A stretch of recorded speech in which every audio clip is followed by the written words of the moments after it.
तहरीके इंसाफ का मुखालिफ नहीं। साबिक चेयरमैन पीटीआई कौमी हीरो हैं। उनकी तस्वीर मेरे घर में आज भी मौजूद है। Chief election commissioner Sikandar Salman Raja ने सहाफियों से गैर रस्मी गुफ्तगू करते हुए कहा कि मेरी भरपूर ख्वाहिश है कि सियासी क़यादत मिल बैठे। सियासी क़यादत मिल बैठकर ही मुल्की मसाइल हल कर सकती है। उन्होंने कहा कि तहरीक इंसाफ का मुखालिफ नहीं हूँ। उन्होंने मेरी नामजदगी की। चीफ इलेक्शन कमिश्नर ने मजीद कहा कि मेरा पसंदीदा खिलाड़ी बानी तहरीक इंसाफ है।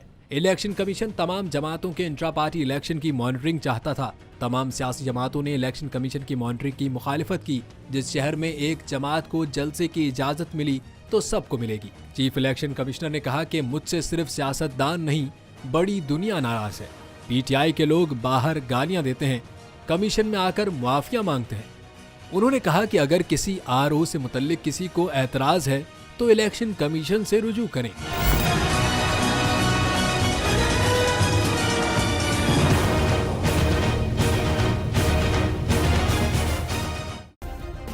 सब्सक्राइब करें और बेल दबाएं ताकि कोई खबर रह न जाए।